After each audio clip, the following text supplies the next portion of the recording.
I spent 4 months planning a party for someone who never once planned to include me in it. I made the calls, I signed the contracts, I drove to the venue 3 separate times to make sure everything was right. I stayed up past midnight choosing flowers that matched her vision, not mine. And on the night everything was finally ready, when the lights were soft and the room looked exactly the way she had described it to me in 15 different voice messages, my sister looked me in the eye in front of her new fiancé's entire family and laughed. She actually laughed.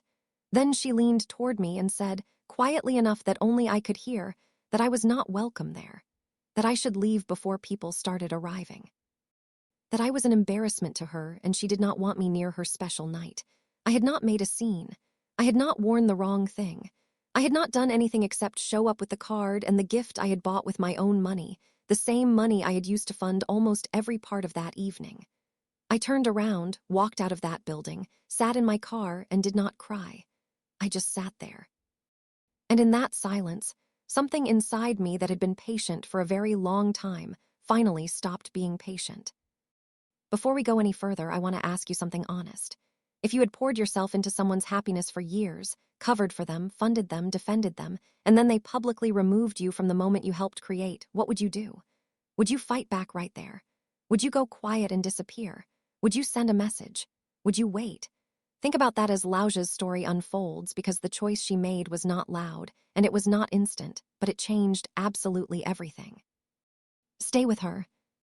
My name is Lousia, and I want to start by telling you something that took me a long time to admit out loud. I loved my sister more than she ever loved me back. I do not say that to make her sound like a monster, because the truth is more complicated than that. She did love me in her way, but her way always came with conditions, and I spent most of my life not reading the fine print. Growing up, Renata was the sister everyone talked about.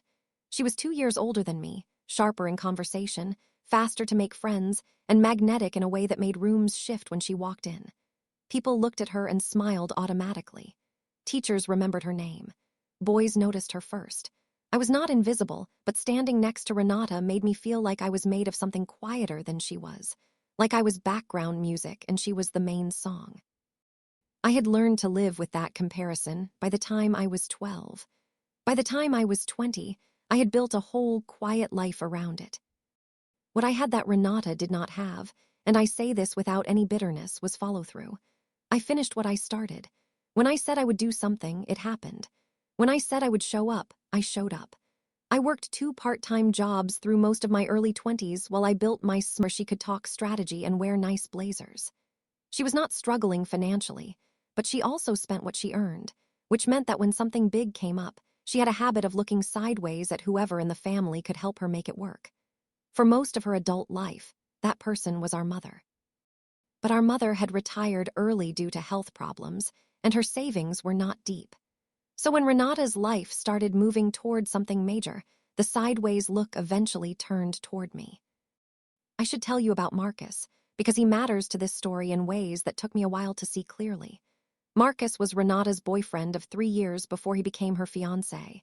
He was pleasant enough in a surface-level way. He remembered to say thank you. He held doors open. He talked about his family with a warmth that seemed genuine. His family, though, was a different kind of world than ours. His parents owned a logistics company that had been in their family for 2 generations. They lived in a large house in a newer part of the city, drove cars that I could not have afforded, and had expectations about how family events should look that came naturally to people who had always had the money to match their expectations. I noticed from the first time I met them that they assessed things quietly. They watched how people carried themselves. They noticed small details. They were not cruel people, but they were people who paid attention, and not everyone in my family was prepared for that kind of scrutiny. Renata noticed it too, and that noticing was, I believe now, the beginning of everything that went wrong between us. When Marcus proposed, he did it simply. A dinner at a restaurant, a ring that was beautiful and appropriate, a question asked sincerely. Renata said yes and called me first. Not our mother, not her best friend, me. I remember sitting in my home office when the phone rang and hearing her voice go high and tearful in that way it only did when something enormous had happened. I was genuinely happy for her. I remember saying so 3 or 4 times while she talked, and I meant every word. Whatever complicated feelings had grown between us over the years, in that moment I was just her sister and she was just mine, and something real had happened to her and she wanted to share it with me first. That meant something to me.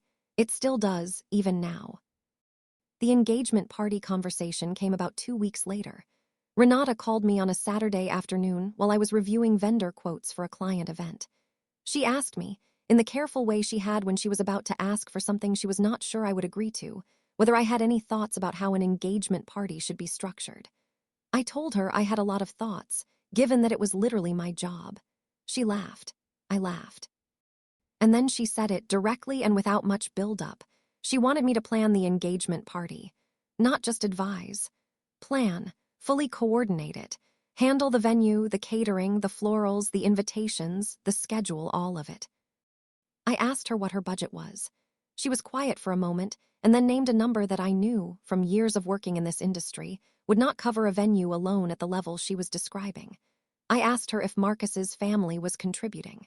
She said they were contributing to the wedding itself, which was still being figured out, and that the engagement party was meant to be from our side. The hour in that sentence did a lot of heavy lifting. What she meant was from me.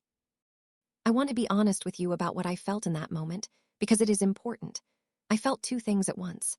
I felt the familiar pull of wanting to help her, that old loyalty that had always run deeper in me than it probably should have. And I felt something else, a small, tight feeling in my chest that I had learned over the years to ignore whenever it showed up around Renata. It was the feeling of recognizing that I was being handed a task, not offered a partnership. But I pushed past it. She was my sister. She was engaged. This was a real moment in her life and I could help make it beautiful. I said yes. Over the next 4 months, I planned that engagement party the same way I planned every professional event. With a spreadsheet, a timeline, a vendor map, and more follow-up calls than I could count. I negotiated the venue to a price Renata could actually contribute to, and I made up the difference myself without telling her the full number, because I knew she would feel guilty and guilt made her defensive. I handled the catering contract personally and spent 2 evenings on the phone comparing menu options with the caterer's events manager. I sourced the florals from a woman I had worked with before who gave me a professional discount. I designed the invitations digitally and sent them to Renata for approval 3 times before they went out. I coordinated the small details that most people at a party never notice, but that make everything feel elevated. The lighting temperature, the music playlist passed through a sound system check, the flow of the room so that Marcus's parents would walk in and feel that this had been thoughtfully prepared. I communicated with Renata throughout all of this, almost daily. She gave opinions, she approved things, she sent me voice messages at odd hours with new ideas or small changes she wanted. I incorporated most of them. I flagged the ones that were not practical. I kept her involved because it was her event and she deserved to feel that. I also brought in my assistant, a young woman named Priya who worked with me part-time, to help me manage the logistics on the day of the event itself. I paid Priya from my own pocket. I did not charge Renata for my time, not a single hour, because she was my sister and I told myself that was what family did. Our mother knew I was doing all of this. She called me a few times during those 4 months to check in, and I could hear in her voice that she was grateful in the way mothers are when they see one child carrying something for another. She offered to help where she could, and I took her up on small things. She addressed some of the invitation envelopes by hand because her handwriting was beautiful, and she agreed to arrive early on the night of the party to help receive guests at the door. She was not a woman with a lot of energy since her health had changed, but she showed up for things that mattered, and that had always been her way. 2 weeks before the party, something shifted. It was small at first, the way important shifts usually are. Renata started calling less. Her voice messages got shorter. When I sent her updates, her responses came back in single words or not at all. I told myself she was busy at work or overwhelmed with wedding planning conversations. I told myself that people getting engaged had a lot of moving pieces in their lives, and I should not take the silence personally. I kept working. 1 week before the party, I sent Renata a full summary document. Every vendor confirmed. Every detail locked. The timeline from arrival to close, the emergency contacts for the venue, the catering manager's personal number, the florist delivery window, the playlist loaded and backed up on 2 devices. I was proud of that document. I sent it to her with a message that said simply, "It is all ready." She replied with a heart emoji, just the one. 3 days before the party, I called her to go through a final checklist. She did not pick up. I left a message. She texted back 2 hours later and said she was with Marcus and they would talk soon. We did not talk before the party. On the morning of the party, I arrived at the venue at 10 in the morning with Priya. We spent 6 hours setting everything up.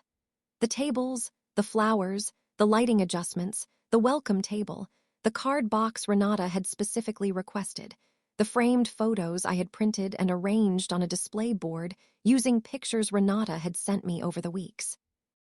I had the photos printed, framed, and arranged in a sequence that told the story of her relationship with Marcus in a way that moved from their early days together to the night he proposed.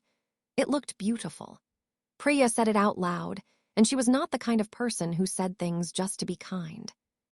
By 5 in the afternoon, the room was ready. I went home, showered, changed into the dress I had chosen carefully weeks before, and drove back to the venue. I arrived at 6:30, 30 minutes before guests were scheduled to begin arriving. I had the gift I had bought for Renata and Marcus in a bag. A piece of artwork by a local artist that Renata had admired in a gallery once and mentioned wanting to own someday. I had remembered. I had gone back to that gallery and bought it. I walked into the venue and found Renata standing near the entrance with Marcus and his mother. They were looking at the room with the expression people have when something exceeds what they expected.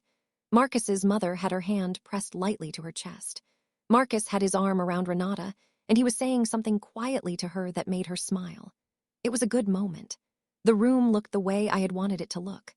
I felt that specific, quiet satisfaction of having done the work well. Then Renata looked up and saw me. Her expression changed, not dramatically, not in a way that anyone else in the room would have noticed.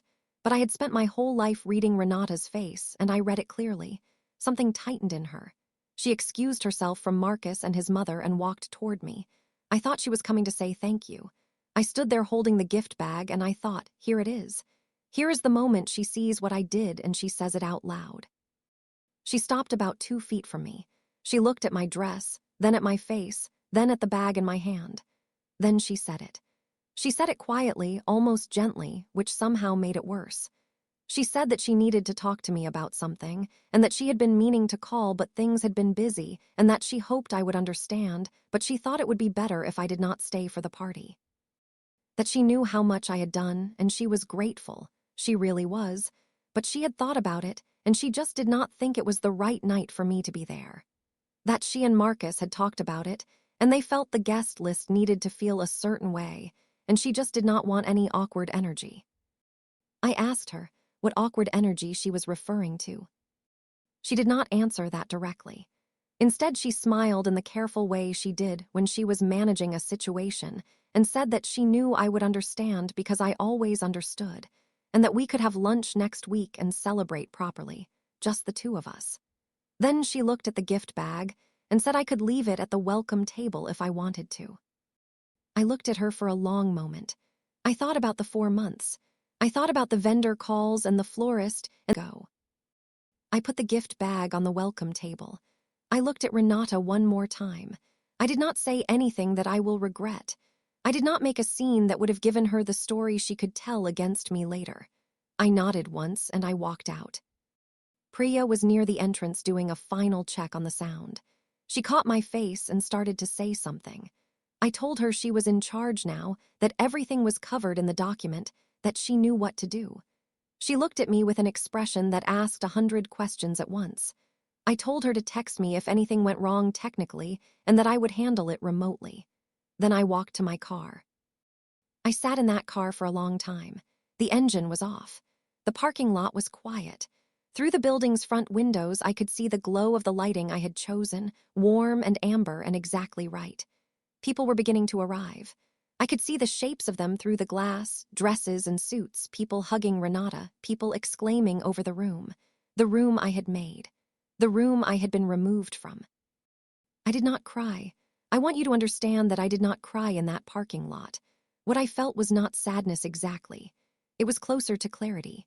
It was the feeling of finally seeing something I had half known for a long time, but had kept covering over with loyalty and effort, and the story I told myself about what family meant. In that parking lot, the cover fell off. And what I saw underneath was a pattern so old and consistent that I could not believe I had kept painting over it for so many years. I drove home. I made tea. I sat at my kitchen table with my phone face down, and I let myself think clearly for the first time in a very long time. The next morning, I woke up early and I wrote everything down. Not as a plan for revenge, not as a list of grievances to throw at someone. I wrote it down because I am a person who processes things by putting them in order, and what I needed was to see the full shape of what had been happening between me and Renata for years.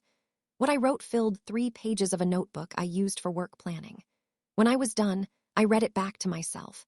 It was not a dramatic document. It was just a record of a pattern. How many times I had been the one who showed up. How many times she had called me when she needed something and gone quiet when she did not. How many times I had filled the gap between what she wanted and what she could manage, with my time, my skills, my money, my silence. How many times I had been grateful for a moment of closeness with her that always turned out to be attached to a request or a need or a problem she wanted me to solve. Reading it back, I felt something settle in me. Not anger, not yet, something quieter, the beginning of a decision. I did not call Renata that morning. I did not call her the next day either.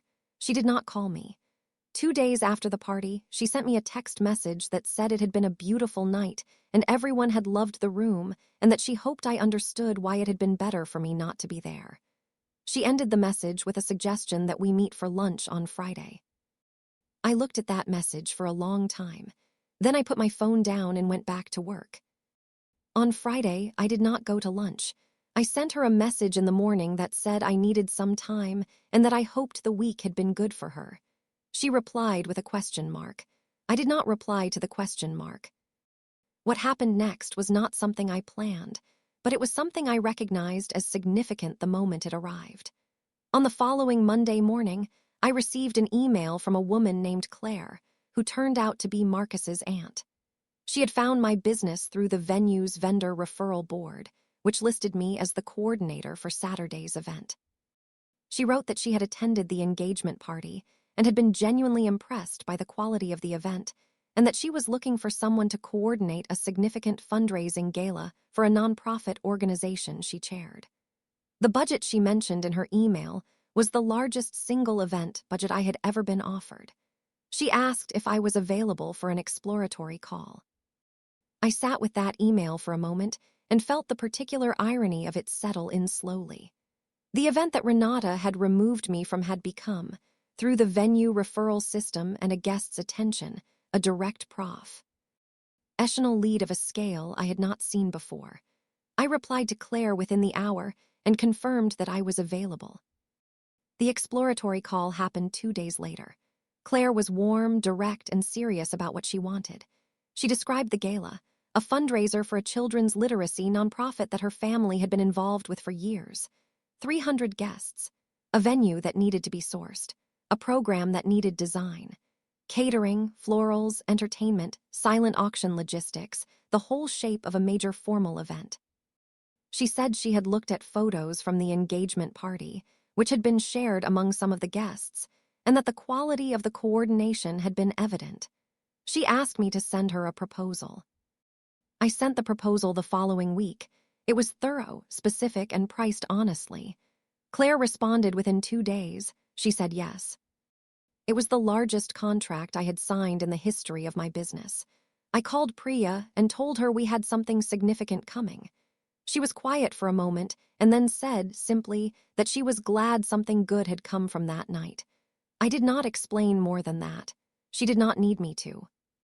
About a week after I confirmed the contract with Claire, my phone rang. It was Renata. I let it ring. She called again 20 minutes later. I answered the second call because I had decided, somewhere in the quiet of the previous 2 weeks, that I was not someone who ran from difficult conversations. I was someone who chose when to have them and how. She asked why I had not come to lunch. She asked why I had been so distant. Her voice had that particular quality it got when she wanted to sound casual but was actually nervous. I told her that I had needed time to think. She asked what there was to think about. I told her that I had found the experience at the engagement party difficult to process and that I was still working through it. She made a sound that was halfway between a sigh and a laugh and said she had known I would make it into something bigger than it was. She said she had just needed her night to be a certain way, and she had not thought I would be so sensitive about it. I noted the word sensitive. I had been called that by Renata before. It was a word she used when I had a reaction to something she had done, a word that placed the problem inside me instead of inside the situation. I had let that word redirect me many times. I did not let it redirect me this time. I told her calmly that I was not being sensitive. I told her that I had coordinated every element of that event, covered costs I had not told her about, worked the setup that morning for 6 hours, and been asked to leave before a single guest arrived. I told her that I had noted she did not thank me once during that phone call, and that I was simply asking her to recognize what had happened. I was not asking for a lot. I was asking for acknowledgement. There was a silence on the line. Then she said that she had thanked me in the text she sent. I asked her to read the text out loud to me. She did not read it out loud. She shifted then, the way she always did when a direct challenge arrived. She said that she had been under enormous pressure and that planning a wedding was stressful and that I should try to be more understanding of what she was going through. She said that Marcus's family had certain expectations and that she had just been trying to manage the guest list carefully. She said that she loved me and that I should not let this come between us. I listened to all of it. When she finished, I said that I was glad she loved me and that I loved her too, and that I was not trying to create a conflict. But I told her that what had happened had hurt me and that I was not able to simply skip past it because she wanted me to. I told her that I needed her to actually say out loud that she understood that what she did was hurtful, not explain it away or list her reasons, but simply say that she saw how it had landed. Another silence. Then she said, in a very different tone, that she did not know why I was being like this, that she had come to me for help because she trusted me and I was now trying to punish her for it. She said that she had enough to deal with right now and she hoped I would calm down and call her when I was ready to be normal. Then she ended the call. I put my phone down on my desk and noticed that my hands were completely steady. That steadiness surprised me. In previous years, a call like that would have left me shaking, replaying every word, wondering what I had done wrong, finding a way to apologize before the day was out. But I was not shaking. I was steady, and I recognized that as something new. I did not call her back that day. I did not call her back for several days, and in that silence, other things began to happen. Our mother called me 4 days after my conversation with Renata. She had clearly spoken with Renata and had a version of events that was slightly different from mine. She said that Renata was upset and confused and that she hoped I would reach out. She said it gently, the way she always did, not taking sides but nudging me toward keeping the peace. I told my mother what had actually happened at the engagement party. I told her the full version, including the costs I had covered, the hours I had worked, and the moment at the entrance when Renata had asked me to leave. My mother was quiet through all of it. When I finished, she said, very softly, that she had not known about the costs I had covered. I told her I had not wanted to make a fuss at the time. She was quiet again for a moment, and then she said, "Lousia, that was not right of her." Those 4 words from my mother were more than she had given me in a long time. She was not a woman who assigned blame easily. She loved both of us, and she had spent years trying to be careful with both. For her to say that was not right of her, simply and directly, meant something to me. I thanked her. We talked for a while longer, and I told her I was not trying to create a family crisis. I just needed to hold what had happened clearly and not let it get buried by pressure. My mother said she understood, and I believe she did. Meanwhile, my work on the gala for Claire's nonprofit was underway. I had sourced a venue, was in early discussions with 3 different catering companies, and had begun building the program structure. Claire was engaged and responsive as a client. She gave clear feedback and trusted my professional judgment in the areas where I had expertise. Working with her was a reminder of what it felt like to be in a professional relationship built on actual respect. It was a useful contrast to everything happening at home. About 3 weeks after the engagement party, Renata appeared at my apartment. She had not called ahead. I opened the door and found her standing in the hallway with a look on her face that I had not seen before. Not the managed look she put on when she wanted something. Not the defensive look she wore when she was being challenged. Something that looked closer to actual distress. She asked if she could come in. I let her in. She sat down at my kitchen table and did not say anything for a long moment. Then she said she had been hearing things. I asked what things. She said that she had run into someone from Marcus's extended family, a cousin of his, at a dinner, and the cousin had mentioned that Claire was planning a major event and had hired a fantastic local coordinator. The cousin had mentioned my name. Renata said she had been surprised and a little hurt that I had not told her. I pointed out that she had not asked how my work was going in the 3 weeks since the engagement party. She did not argue with that. She sat there looking at my kitchen table. Then she said something I did not expect. She said she was sorry, not the careful sorry she sometimes offered, the one with a but attached to it like a tail. She said it plainly and then stopped talking. I waited to see if the but was coming. It took a few seconds before I realized it was not. I asked her what she was sorry for specifically. She looked up then and met my eyes and said that she was sorry for how she had handled the engagement party. That she had been trying to manage how Marcus's family saw her, and she had been afraid that something would go wrong, and she had made a bad decision in a moment of fear and panic, and she had hurt me when I was the last person in the world she should have hurt. She said that she knew what I had done for that party, and she knew it was more than she had admitted even to herself, and that she had buried it under a version of events that made her feel less guilty, and that version was not honest. That was the most direct thing Renata had ever said to me in our adult lives. I am not sure she had ever spoken to me quite that plainly before. I sat with it for a moment before I responded. I told her that I appreciated her saying it. I told her it was not easy to say, and I could see that. I told her that it mattered to me that she had said it without conditions. Then I told her that I needed her to understand something in return. That what happened at the engagement party was not an isolated moment for me. That it was the most visible moment in a very long pattern. I told her that I had spent years being her logistical safety net, her funding source, her emergency solution, and that she had accepted all of it with a kind of ease that told me she had never fully thought about the weight of what she was receiving. I was not trying to invoice her. I was not trying to shame her, but I needed her to see the whole shape of it, not just the one night. She listened. She did not defend herself or explain or redirect. She just listened. And when I finished, she said that she had known on some level and had let herself not know, because knowing would have required her to change how she operated. And change was something she was afraid of. She said it like she was hearing it for the first time out loud, even if part of her had always known it. We talked for 2 hours that evening. It was the most honest conversation Renata and I had ever had.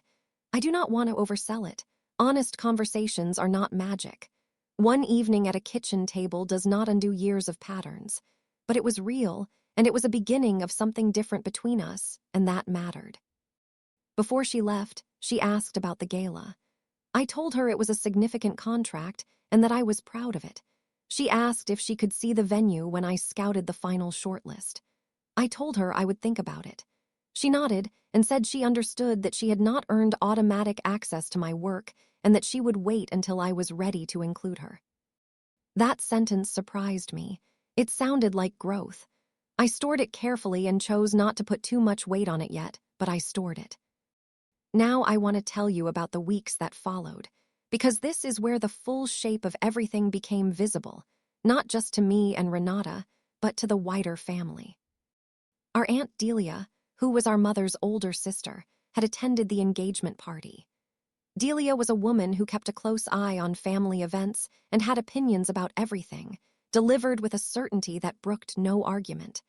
She had not known about my role in the coordination and had assumed, reasonably enough, that Renata had simply hired a professional. It was only later, through our mother, that Delia learned the truth, that I had planned and funded the majority of the event and had been asked to leave before the guests arrived. When Delia found out, her response was immediate and loud. She called Renata directly. I know this because Renata told me about it herself, with an expression on her face that suggested the call had been uncomfortable. Delia had told Renata that what she had done was shameful. That Lousia was her sister and had worked herself into the ground for that party and had been treated like hired help, or worse, like someone to be hidden. Delia had also, apparently, told several other relatives her version of events with the particular efficiency of a woman who viewed family information as both currency and responsibility. Within about 10 days of Delia's calls making their rounds, the shape of the story had spread through a significant portion of our extended family. I want to be honest. I had not asked Delia to do this. I had not spoken to her about it directly. She had found out through our mother and had acted on her own instincts. The spread of the story was not my doing, and I would not have chosen that method if I had been making choices. But I also cannot pretend that there was no part of me that felt, when I heard about it, that the truth had finally gone somewhere it had not been invited to stay before. Marcus heard about it too, not from Delia, but from his own Aunt Claire, who had by then become aware, in the course of working with me, that I was Renata's sister. When she made that connection, she had done some gentle asking around and put together a version of events that disturbed her. She called Marcus and spoke with him about it. I know this because Marcus came to speak with me directly. He arrived at my office one afternoon, not at my apartment, but my actual office space, which told me he had done some research to find it. He was polite and slightly uncomfortable in the way of a person who is doing something that does not come naturally to them. He said he had heard what had happened at the engagement party from multiple people now, and he wanted to talk to me man to person, which I found an oddly earnest phrase, but I appreciated the intent behind it. He said he had not known the full picture. He said Renata had told him that she had asked me to stay away from the party because of some long-standing tension between us, and that I had agreed without a problem. He said he had not questioned it because he trusted her, and also because the engagement party had not been his primary area of focus. He said he now knew that version of events was not accurate. He sat there looking at me with the expression of someone who is recalibrating a significant amount of information at once, and I almost felt sorry for him, because none of this was his fault. I told him the truth the same way I had told it to everyone who had asked me directly, without embellishment, without tears, without trying to destroy Renata's image in his eyes. I simply told him what had happened. The planning, the costs, the morning of the event, the moment at the entrance, the walk to the car. I told him because he had come to ask, and he deserved honesty, and also because I believed that a marriage built on a version of events that was not accurate was not something I could silently participate in. He thanked me. He sat with it for a moment and then said that he and Renata were goy. And to need to have a conversation. I told him that was between them and I would not be inserting myself into it. He nodded. He shook my hand before he left. I noticed, as he walked away, that his shoulders were carrying something heavier than when he had come in. Renata called me that night. Her voice was different again, not the distressed version from the kitchen table conversation, something more urgent. She asked me what I had said to Marcus. I told her what I had said, accurately and without defensiveness. She was quiet for a long moment. Then she asked me why I had not protected her. I told her I had told the truth to someone who had asked me a direct question and that I considered that a basic form of respect, not a betrayal. She said that I had made things harder for her. I told her gently that she had made things harder for herself, and that the hardness she was now experiencing was not something I had created by speaking honestly. We did not end that call on easy terms, but I did not fold. I listened to her frustration, I acknowledged that this was hard for her, and I held the line that I had done nothing wrong by telling the truth.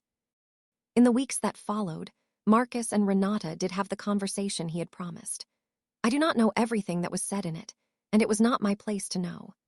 What I do know is that Renata called me a week later and told me that she and Marcus had talked through a lot of things, including the way she sometimes managed situations in a way that was not fully honest, and that Marcus had told her he loved her, but that he needed her to be someone who dealt with things directly.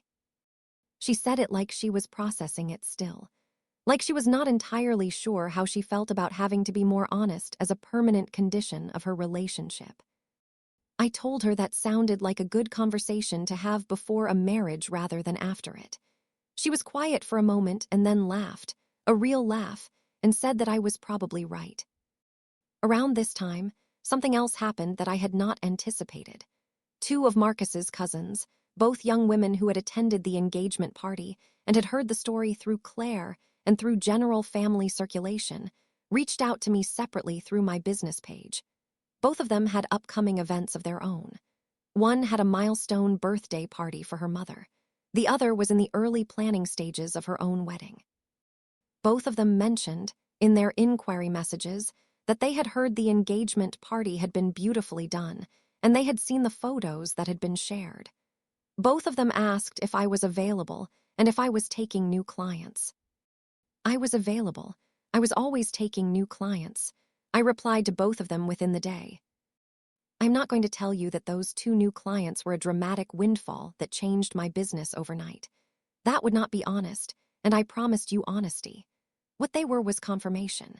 Confirmation that the work I did spoke for itself. Confirmation that quality is visible to people who pay attention.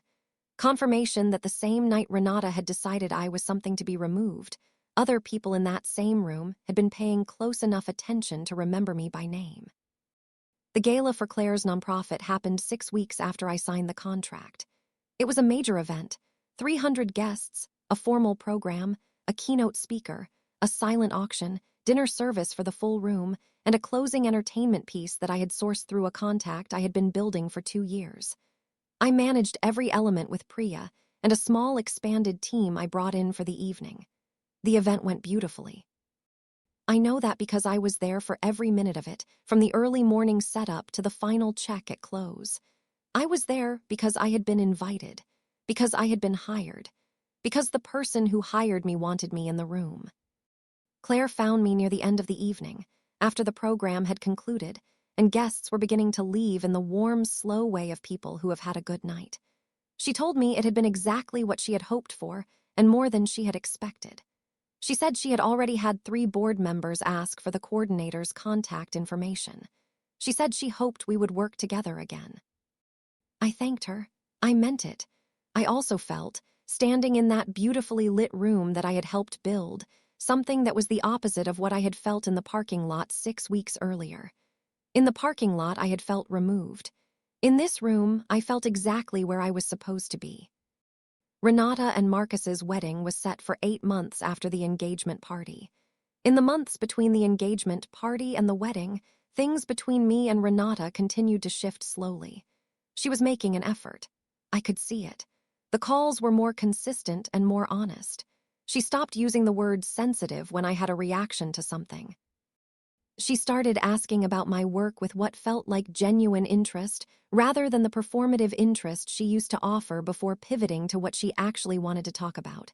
It was not perfect. Growth is not perfect, but it was real. About 4 months before the wedding, Renata asked me if I would help coordinate parts of the wedding. She was careful about how she asked. She said she was not asking me to do it for free or to take on everything. She said she wanted to hire me properly, as my professional rate, and that she wanted to be a client who treated me like a professional and not a sister who expected free labor. She said she had been thinking about it for a while, and she wanted to do it right. I told her I would think about it. I did think about it, seriously and over several days. There were reasons to say yes. She was my sister, the wedding was a real event, and I was good at my job. There were also reasons to be careful. We were still repairing something between us, and adding a professional relationship on top of a personal one that was still fragile had risks I did not dismiss. In the end, I said yes. But I said yes with conditions that I laid out clearly. I would be hired at my professional rate. All decisions would go through a proper briefing process. I would have full coordination authority over the elements I was responsible for, and she would not override decisions in front of vendors or guests. And I told her that if at any point the personal relationship created friction with the professional one, we would talk about it directly and not let it build. She agreed to all of it. We signed an actual contract. I want to tell you that because it matters. She insisted on the contract. She said she wanted it documented properly so that I would never be in a position of doubting whether this was a real professional arrangement. That was a significant gesture from someone who had previously benefited from my informality. I acknowledged it to her directly. I told her it meant something to me that she had offered it rather than waiting for me to ask. The wedding coordination was a real professional engagement. Renata was a client who communicated clearly and respected the process. There were moments of tension, because she was also my sister, and the emotions of a wedding are real and sometimes messy, but she handled those moments by following the agreement we had made. When she was frustrated about something, she came to me directly. When she disagreed with a decision I made, she said so in the briefing process, not in front of the florist or the venue manager. We worked through things. It was not the same as planning the engagement party had been. This was different because the terms were honest. The wedding itself was held on a clear October afternoon. The venue was a restored stone building outside the city, with gardens that looked exactly right in the autumn light. 300 guests. A ceremony that was simple and true. A reception that built slowly from quiet to celebration in the way of evenings that are going well. Marcus's family was there, all of them, including Claire, who found me at the edge of the reception room near the end of the night and said quietly that I had done it again. Renata danced with our mother during the reception. She danced with Marcus's mother too. She danced with her bridesmaids and with old friends and with relatives she had not seen in years. And at one point, near the middle of the evening, she came and found me near the coordination station I had set up discreetly behind a column, and she put her hand on my arm and said, "This is because of you, not the marriage." She knew what she meant, and so did I the room. The evening. The way it had all come together and held. I told her she had let me do my job. She smiled and said she was trying to be better at letting people do their jobs, including their own. I thought that was a pretty good thing for a person to be trying. I want to tell you what I took away from all of it, because a story this long deserves an honest ending, not a tidy one, but an honest one. I was not a victim in this story. I had made choices too. I had made the choice again and again over many years to show up without requiring fairness in return. I had called that love and loyalty when part of it was also a fear of being too much, too demanding, too inconvenient. I had stayed quiet when speaking would have been the braver and more honest thing.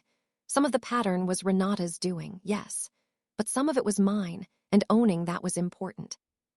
What changed was not that Renata became a perfect person or that our relationship became easy. What changed was that I stopped accepting a version of closeness that required me to be less than I was. I stopped paying entry fees into my own family in the form of labor, money, and silence. I started requiring that people who wanted access to my life and my work and my genuine self show up with at least a basic level of honesty and respect. Not perfection. Honesty, respect. Those are not high bars.